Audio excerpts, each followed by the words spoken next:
พี่น้องจังสี่เนาะเพิ่นว่านั่นน่ะมีเงินจังว่าน้องมีทองจังว่าพี่ลุงป้าจังว่าหลานพ่อใหญ่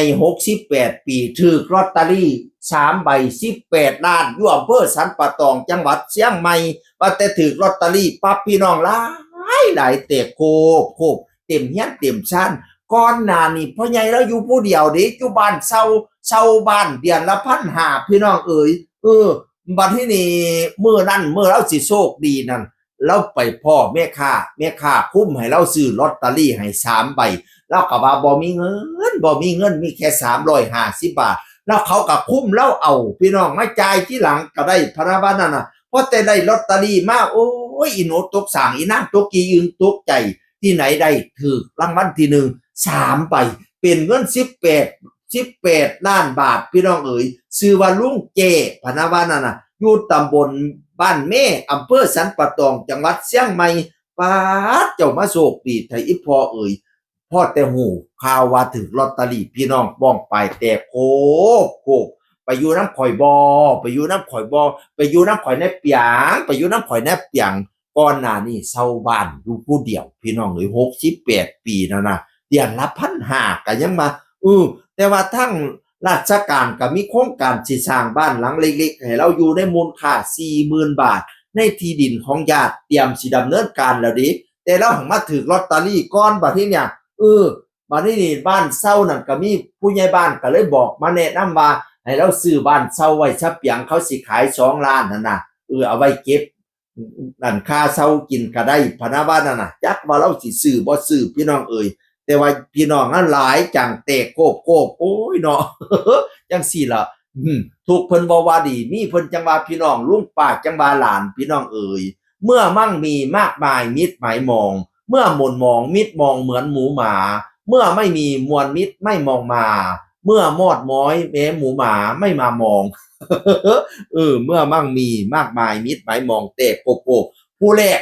68 ปีอยู่จังหวัดเชียงใหม่ ผู้ที่สองถือ18 ล้านอีกคือกันเนี่ยพี่น้องเอ๋ยอยู่ตำบลสนมอำเภอสนมจังหวัดสุรินทร์ยิ้มแย้มแจ่มใสดีใจหลายพี่น้องเอ๋ยชื่อว่านายสุมิตรอายุ61 ปีกลายเป็นผู้โชคดีถูกรางวัลที่หนึ่งได้เงินรางวัล18 ล้านบาทฉลองใส่ปีใหม่เลยปา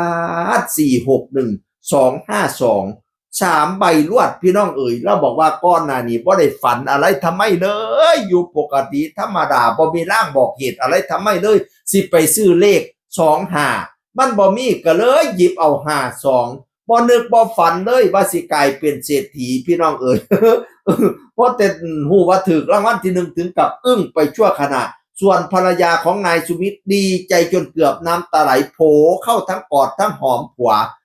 ปลื้มปิติดีใจหลายส่วนลูกๆก็ดีใจพ่อปันกันพี่น้องเอ๋ยเราบอกว่าเงินรางวัลนี่สิไปใช้หนี้ธกสแล้วก็ภาระอื่นๆแบ่งให้ญาติพี่น้องแล้วก็เก็บไว้เป็นทุนการศึกษาให้ลูกๆว่าซั่นว่าลุงสุมิตรอยู่ทั้งอำเภอสนมจังหวัดสุรินทร์พี่น้องเอ๋ยทั้งอุบลก็มีคือกันเนี่ยอยู่เดชอุดมเตี้ยได้รางวัลที่1เขาเจ้าว่า